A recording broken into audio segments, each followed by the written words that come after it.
Pelaksanaan Peraturan Menteri Kelautan dan Perikanan RI Nomor 18 Tahun 2021 atau Permen KP 18 Tahun 2021 telah menimbulkan kesengsaraan bagi para nelayan seperti yang dialami nelayan di Jembrane, di mana mereka kesulitan mendapatkan BBM bersubsidi seperti solar subsidi. Akibat tak bisa melaut, bahkan nelayan terancam kelaparan hingga juga timbul aksi-aksi kriminalitas. Tidak ingin persoalan ini berlarut-larut dan nelayan mati perlahan, anggota Komisi 2 DPR RI Dapil Bali, Anak Agung Bagus Adi Mahendra Putra yang akrab disapa Gus Adi, mengambil langkah serius untuk memperjuangkan revisi Permen KP 18 tahun 2021 tersebut. Saat menyerap aspirasi para nelayan dalam acara tatap muka dengan para nelayan di Politeknik Kelautan dan Perikanan Jembrane, Desa Pengambengan, Kecamatan Negara, Kabupaten Jembrane, Minggu 30 April 2023, Gus Adi menegaskan pihaknya mendorong perubahan Permen KP 18 tahun 2021. Karena menurut Gus Adi yang juga anggota fraksi Golkar DPR RI Dapil Bali ini, semangat pemerintah membuat peraturan adalah untuk membantu dan mempermudah kehidupan masyarakat, bukan sebaliknya menimbulkan kesengsaraan bagi masyarakat.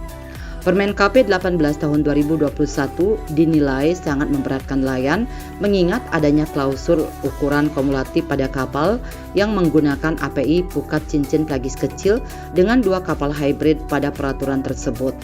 Dalam aturan ini ada penggabungan dari 2 kapal ataupun lebih, yaitu terkait dengan kapal penangkap ikan dan kapal pembawa alat tangkap ikan. Penggabungan ini bisa membuat jumlah GT kapal melebihi 30 GT. Ini berarti dengan kelebihan GT tersebut, nelayan tidak bisa membeli BBM bersubsidi seperti solar subsidi. Jadi, ada 2 poin yang diperjuangkan Gus Adi dalam revisi Permen KP 18 tahun 2021 ini. Pertama, 1 kapal dengan 40 GT ke bawah diperjuangkan untuk mendapatkan solar bersubsidi. Hal ini karena perkembangan perubahan cuaca, iklim, berkurangnya hasil tangkapan ikan di laut, menggunakan alat tangkap yang masih manual dan sebagainya.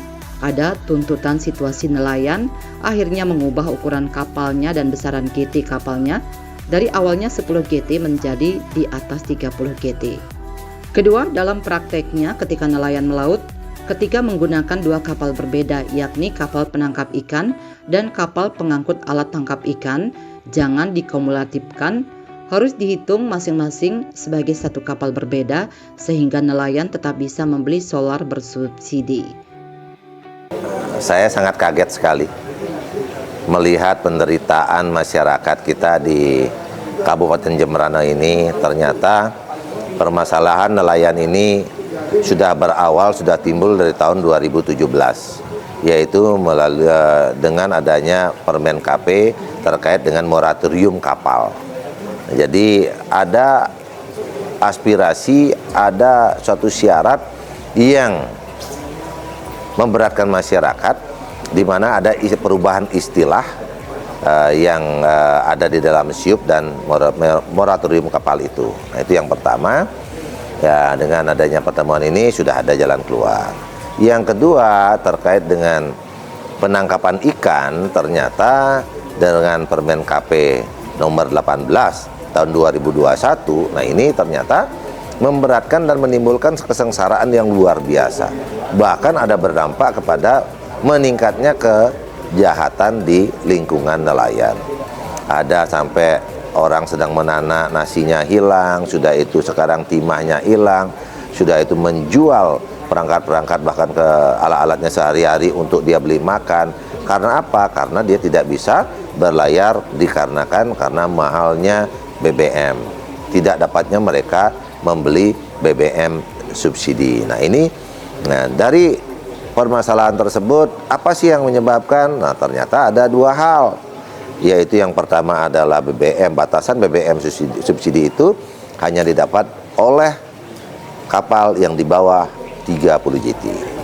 Yang kedua, kapal nelayan di bawah 30 GT, tapi di dalam melakukan aktivitasnya dia ada penggabungan 2 kapal. Nah sehingga dikumulasi akhirnya jumlahnya melebihi 30 GT.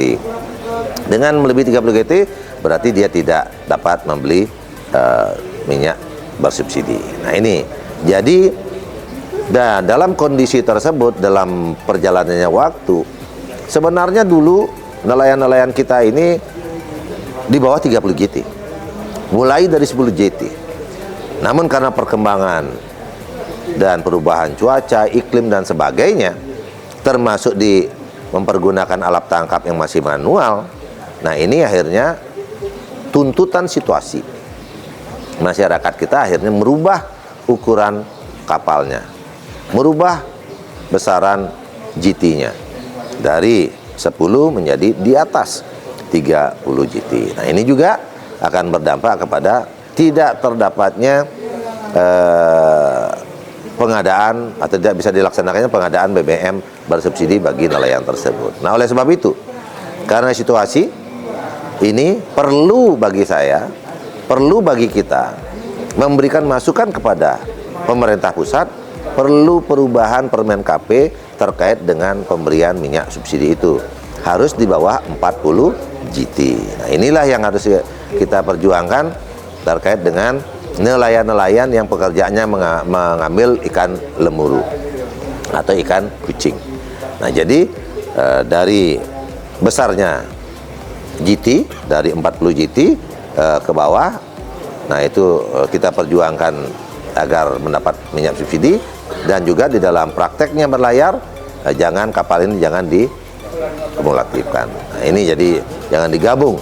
Nah sehingga tetap berdiri sendiri-sendiri, yaitu kapal penangkap ikan dan kapal pembawa alat tangkap ikan. Nah inilah dua hal ini yang perlu kita masukkan dalam Permen KP sehingga kehidupan dan kesejahteraan masyarakat kita di Pengambangan ini bisa terwujud. Sebenarnya Permen KP 18 tahun 2021 ini tidak hanya berdampak kepada nelayan Jembrana saja, berdampak kepada nelayan-nelayan di luar Jembrana, di Badung, sudah itu di Karangasem dan lain-lainnya yang tidak tertutup, mungkin juga di Singaraja mungkin ya.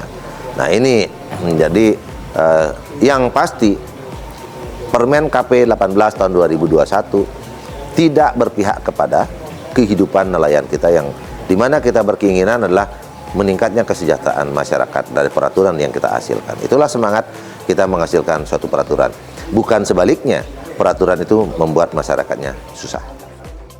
Gus Adi menegaskan permasalahan yang dihadapi nelayan akibat Permen KP 18 tahun 2021 ini tidak hanya dialami nelayan di Jembrana, namun juga berdampak kepada nelayan di seluruh Bali. Yang pasti, Permen KP 18 tahun 2021 tidak berpihak kepada kehidupan nelayan, menimbulkan kesengsaraan yang luar biasa, serta berdampak kepada meningkatnya kejahatan di lingkungan nelayan. Bahkan mirisnya nelayan di Jembrana sampai menjual alat-alat melautnya hingga sampai menjual sarung yang dipakainya agar tetap bisa bertahan hidup membeli kebutuhan makan sehari-hari akibat tidak bisa melaut karena tidak mendapatkan solar subsidi. Oleh sebab itu, sosok wakil rakyat berhati mulia, gemar berbagi dan dikenal dengan spirit perjuangan amanah merakyat peduli AMP dan kita tidak sedarah tapi kita searah ini menegaskan tidak ada kata lain, Permen KP 18 tahun 2021 harus dievaluasi dan direvisi. Jadi permasalahan nelayan ini sebenarnya parahnya dari 6 bulan yang lalu. Parahnya dari 6 bulan yang lalu, yang pertama ada tindakan-tindakan kejahatan kecil. Ada mencuri yang orang yang sedang memasak sampai periuknya diambil. Sudah itu tadi kita menemukan permasalahan baru lagi, timahnya sudah diambil. Bahkan masyarakat untuk memenuhi kebutuhannya sampai membual sarungnya. Ini real disampaikan oleh masyarakat. Nah ini mungkin waktu Lebaran itu masih ada yang memberikan kado sarung dan sebagainya. Yang saat ini akhirnya kado-kado itu dijual untuk memenuhi kebutuhannya. Ini sangat memprihatinkan sekali. Maka marilah kita mendorong perubahan terhadap Permen KP nomor 18 di tahun 2021. Semangat kita membuat suatu undang-undang, membuat peraturan adalah membantu mempermudah kehidupan masyarakat, bukan sebaliknya menimbulkan kesengsaraan bagi masyarakat. Mudah-mudahan kita bisa berjuang merubah Permen KP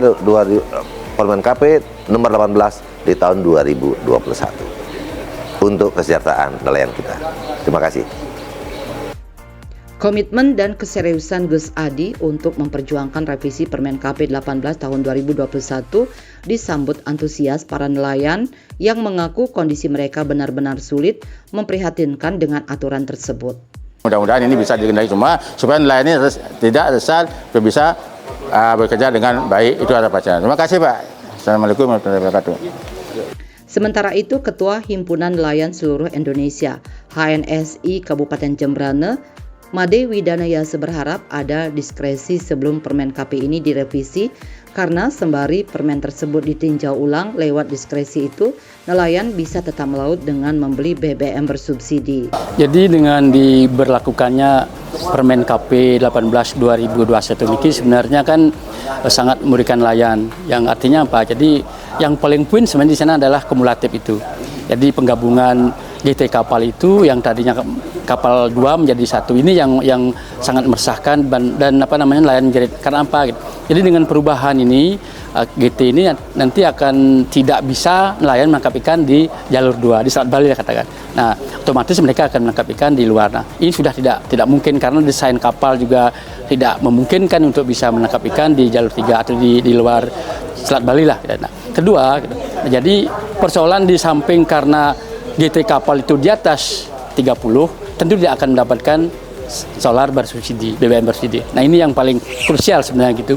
Nah, keinginan kita sekarang, itu jadi keinginan kami di HNSI Jembrana ini menginginkan bahwa segera ada diskresi dulu sebelum permen ini ditinjau gitu. Karena prinsipnya Pak, sambil kita menunggu permen ini ditinjau, tentu waktu sangat lama. Nah, untuk itulah supaya nelayan tetap bisa ke laut, kita menginginkan diskresi bisa dibuat sehingga nelayan kami di Jembrana tetap bisa menangkap ikan di Selat Bali ini. Nah, itu yang kami inginkan.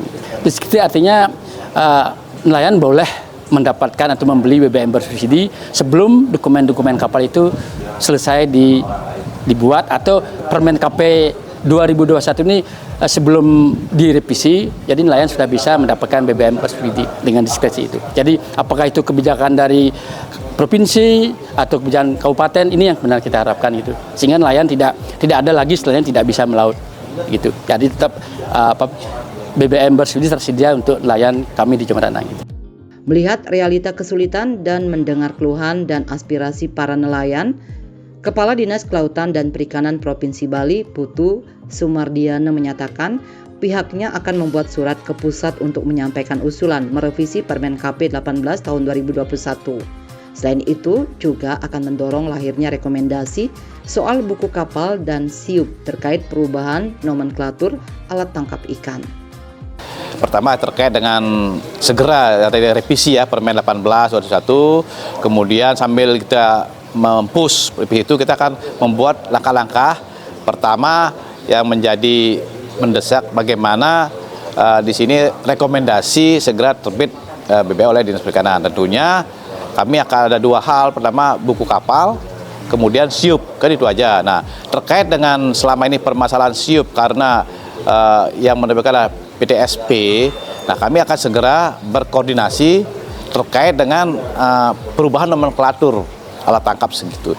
Nah, kalau itu mungkin dalam minggu depan kita akan ketemu dengan dinas PTSP yang menyatakan bahwa nomenklatur ini sebenarnya cuma perubahan nama. Apapun nama alatnya sama, nggak merubah struktur. Itu pertama. Langkah yang kedua, kami selalu akan bertemu langsung ke pusat-pusat dirjen tangkap terkait dengan apakah diizinkan kami membuat semacam nota dinas terkait dengan perubahan nomenklatur pada SIUP. Itu aja langkah-langkah. Kalau itu sudah semua selesai, saya kira permasalahan-permasalahan yang menjadi kendala ini mungkin akan segera diselesaikan. Nelayan Jembrana Jaya! Nelayan Jembrana Jaya! Nelayan Jembrana Jaya! Bali 1 mengabarkan.